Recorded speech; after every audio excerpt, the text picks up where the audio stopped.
The night came down slowly over the valley, the way it always did in that part of the world, not as a sudden darkness, but as a long, deliberate dimming, as if the land itself were deciding whether it wanted to be seen or not. The mountains stood like black silhouettes against a sky bruised purple and gray, and the wind carried the dry, metallic smell of dust and old stone. For the men stationed at Outpost Kilo 7, nightfall was never a relief. It was simply a different kind of pressure. Daylight brought heat, patrols, radio chatter, the distant crack of gunfire that never quite came close enough to name. Night brought quiet, and the quiet was worse. Quiet gave the mind room to wander, and in a place like this, wandering thoughts had a way of circling back to fear. The outpost itself was barely more than a scar carved into the mountainside, a ring of sandbags and prefabricated structures perched above a narrow trail that hadn't seen civilian traffic in years. Officially, this region had been cleared. Maps marked it as low activity, minimal threat, a forgotten fold of terrain left behind as the war shifted elsewhere. Unofficially, everyone who arrived here felt the same thing within their first week, a sensation that was hard to articulate and harder to ignore. It felt watched. Not in the tactical sense, not the familiar soldier's awareness of potential enemy movement, but something older and less precise, like the land itself was paying attention. On the first night the footsteps were reported, no one panicked. Panic required something obvious, something undeniable. This was subtle. It began just after midnight, when the generators had been throttled down to conserve fuel, and the outpost settled into its shallow, uneasy sleep. Private First Class Daniel Reyes was on perimeter watch, standing near the southern edge, where the ground fell away into a dry ravine, choked with rocks and scrub.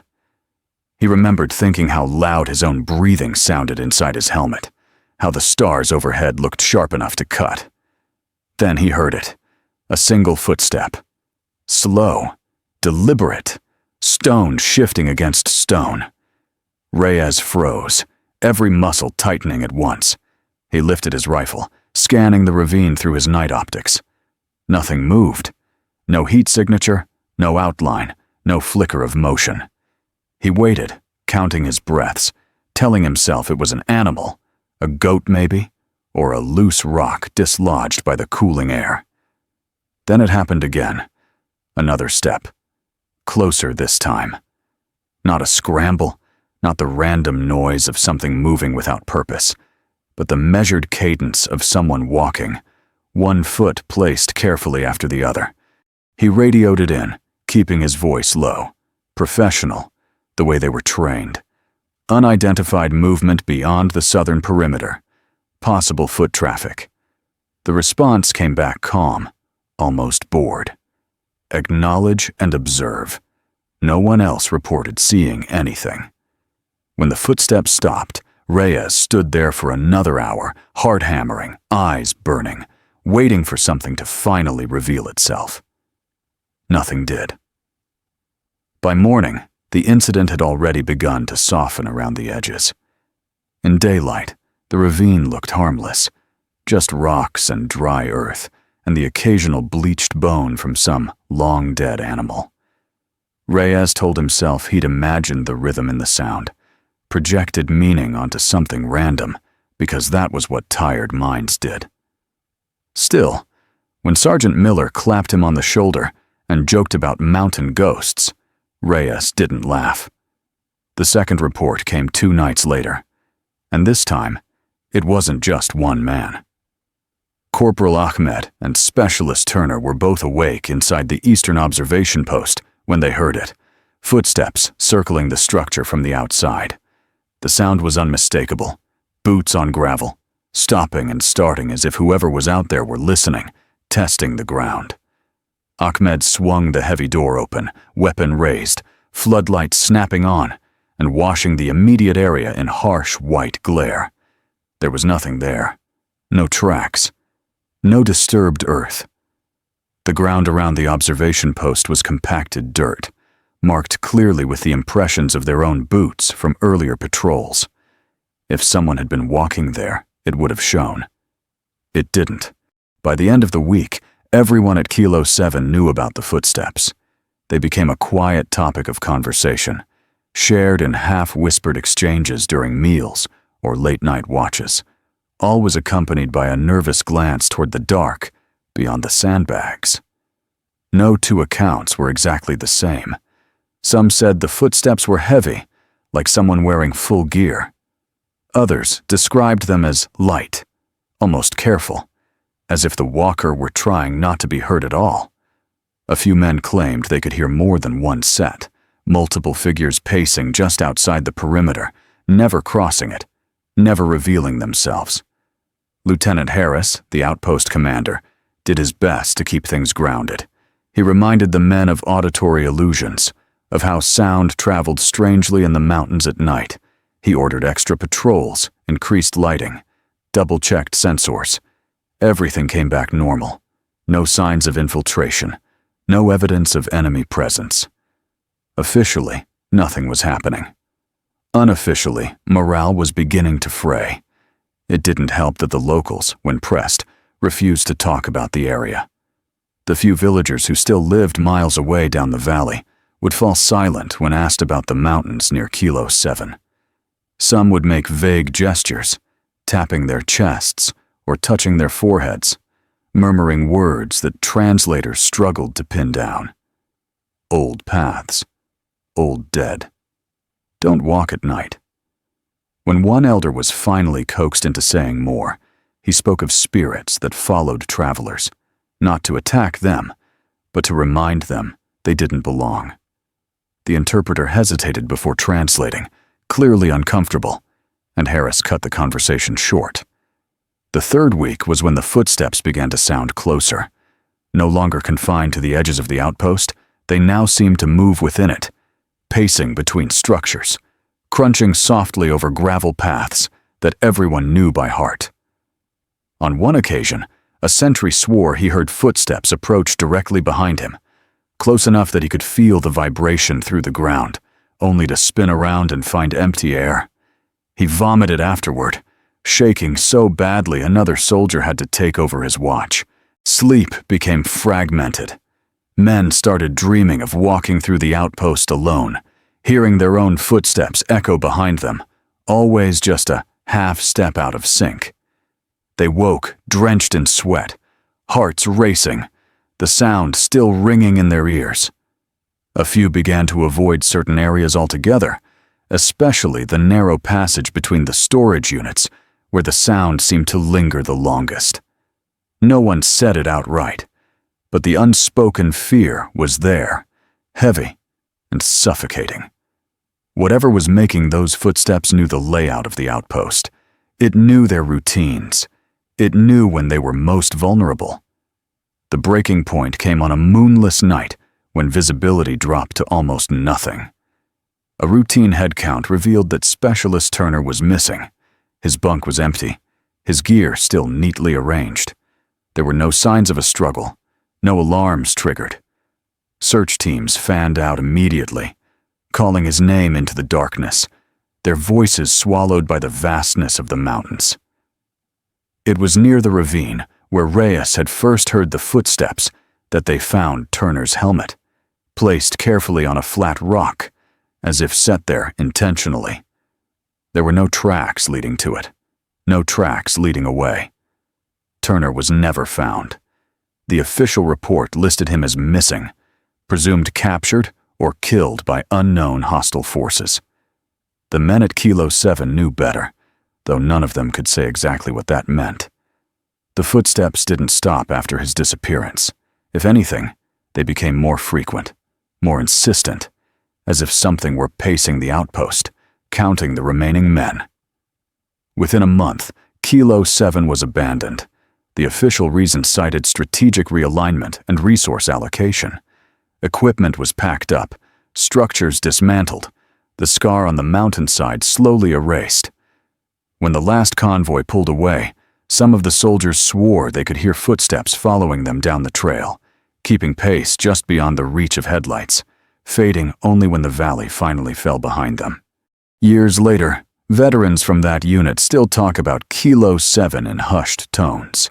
They describe the sound of footsteps on gravel in empty hallways, in parking lots late at night, in their own homes when everyone else is asleep. They say the sound never quite reaches them. It just follows. A reminder of a place they were never meant to stay, of something that walked beside them in the dark, unseen, unheard by the world, but impossible to forget. The sound didn't leave them when they left the mountains. That was the part no one had expected, the detail that never made it into any report, any debrief, any late-night conversation that wasn't conducted in near whispers. Long after Kilo 7 had been dismantled, long after the convoy had descended into safer territory, and the war had shifted its attention elsewhere, the footsteps lingered. At first, they came only in memory, recalled in dreams that snapped men awake in unfamiliar beds, hearts pounding as if they were still on watch. But memories, as unsettling as they can be, eventually fade. These didn't. Sergeant Miller was the first to say it out loud. Months after returning home, he called Lieutenant Harris in the middle of the night, his voice tight and embarrassed, like a man admitting to something deeply personal. He said he could hear footsteps in his house, not creaking floors or the normal sounds of a building settling, but footsteps that moved with intention, pacing the hallway outside his bedroom door, stopping just short of the handle. He said his dog refused to leave the bedroom, growling low at the empty space beyond the door.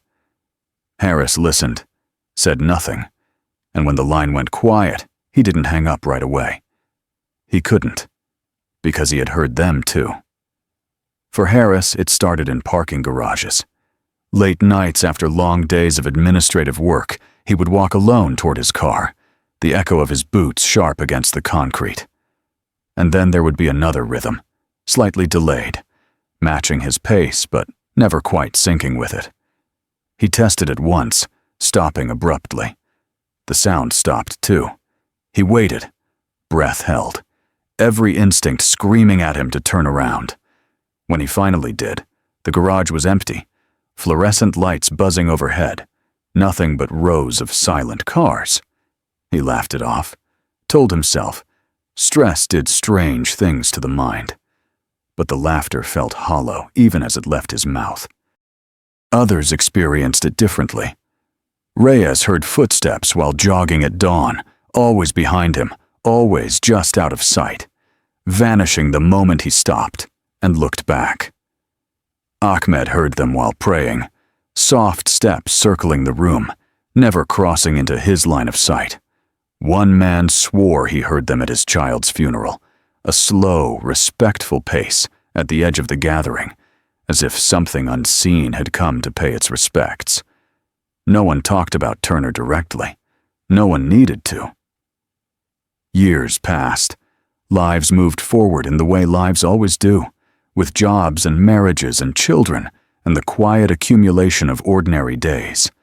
The footsteps became less frequent, or maybe the men learned how to live around them, to accept them as part of the background noise of existence. But they never disappeared completely. And every so often, when two veterans from Kilo 7 found themselves in the same room, there would be a pause in the conversation, a shared look, a subtle shift in posture, as if both had heard something the rest of the world could not. There was one more incident, the last one, though none of them knew it would be the last at the time. It happened nearly a decade after the outpost was abandoned, when Harris received a message from an intelligence analyst he barely remembered. The analyst had been reviewing satellite imagery for an unrelated project and had stumbled across something odd. High-resolution images of the Kilo 7 site, taken years after its closure, showed faint disturbances in the ground around where the outpost once stood. Not vehicle tracks, not animal paths, a single looping pattern circling the old perimeter over and over again, as if someone had been walking there for a very long time. Harris stared at the images on his screen, long after the analyst logged off. He felt no fear then, only a deep, weary sadness. He understood something in that moment that had eluded him before. Whatever had walked around Kilo 7 had never been trying to drive them away. It hadn't been hunting them. It had been following them, the way one follows a sound in the dark, drawn not by malice, but by recognition. They had built their outpost on ground that remembered footsteps far older than their own, and in doing so, they had been noticed. On his final night before retirement, Harris took a walk alone, the city quiet around him, the sky heavy with clouds. He walked slowly, deliberately, listening. When the familiar sound joined him, soft and steady just behind his own steps, he didn't stop this time. He didn't turn around. He simply nodded once, acknowledging a presence he could not see, but had long since accepted. The footsteps stayed with him for the rest of the walk, then faded as he reached his door. Some places, the elders say, do not forget who passes through them. Some paths remain open long after the travelers are gone, and sometimes, when the world grows quiet enough, those paths follow us home. The men who had served at Kilo 7 eventually stopped trying to explain what they had experienced, even to themselves. Explanation required edges, definitions, something you could point to and name. What followed them had none of those things. It existed only as sound and presence, as the certainty that something unseen was close enough to be felt.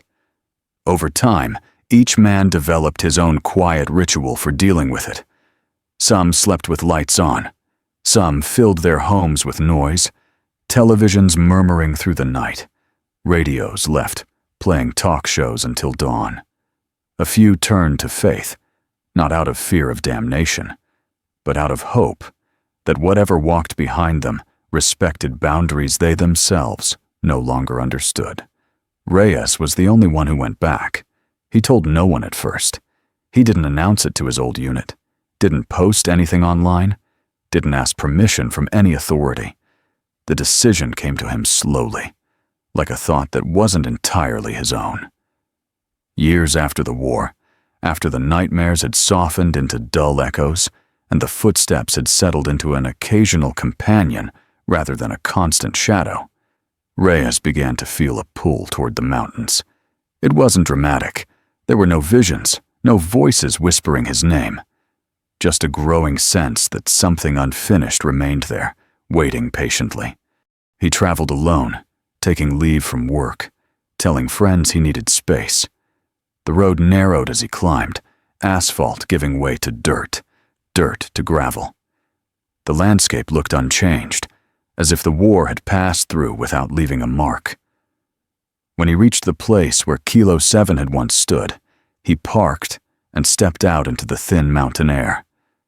The outpost was gone, just as the reports had said. No structures, no sandbags, no obvious scars. Only flattened ground and the faint impression of paths worn into the earth by boots that had marched there night after night. The silence was overwhelming. Reyes stood still, listening. For the first time in years, he heard nothing behind him. No echoing step, no delayed rhythm. The absence felt heavier than the presence ever had. He walked the perimeter slowly, tracing the shape of the old outpost with his memory, naming places that no longer existed. Here was the Southern Watch. Here was the observation post. Here was where Turner's helmet had been found. When the footsteps finally came, they did not startle him. They joined him naturally, matching his pace with unsettling precision. Not ahead, not behind. Beside him. Reyes stopped. The footsteps stopped. He turned his head slightly, just enough to acknowledge the space next to him without fully facing it. "I know," he said aloud, his voice steady despite the way his chest tightened. "We shouldn't have been here." The wind stirred, carrying the smell of dust and stone, and for a moment, Reyes thought he heard another sound, layered beneath it. Not a footstep this time, but something like a breath. He stayed there until the light began to fade, until the mountains were once again reduced to dark shapes against the sky. When he finally turned back toward his car, the footsteps did not follow. Reyes never heard them again. For the others, the sound faded more slowly, thinning out over years rather than ending all at once. Some noticed one day that it had been months since the last time they'd paused mid-step, listening for something that might not be there. Others realized it only in retrospect, looking back and understanding that the silence had returned so gradually they hadn't recognized it at the time. A few continued to hear the footsteps until the end of their lives, a quiet accompaniment that followed them into old age, into hospital corridors, into rooms where the past felt closer than the present. As for the place where Kylo 7 once stood, it remains unmarked. No sign warns travelers away. No memorial honors those who served there or those who never returned. The mountains keep their own records, written not in ink or stone, but in memory and sound. Locals still avoid the area at night. Shepherds tell their children not to follow footsteps they can't see. And every so often, hikers passing through the valley report something strange. They say that while walking alone, far from any trail, they hear another set of steps joining them. The sound keeps pace for a while, never threatening, never revealing itself, before fading back into the earth as suddenly as it appeared. They usually laugh about it afterward, chalk it up to nerves, to imagination, to the way sound plays tricks in the mountains. But a few of them, the ones who stop walking when they hear it, the ones who stand very still and listen, come away with a different understanding. They realize that some places remember us long after we leave, and some memories, once awakened, do not fade. They simply walk with us for a while, until they decide their journey is complete. Thank you for watching C&T Horror Stories, where the shadows speak and the night never ends. If you made it this far, you're braver than most. Make sure to like, subscribe, and hit the bell, because there are many more stories waiting in the dark, and they're getting impatient.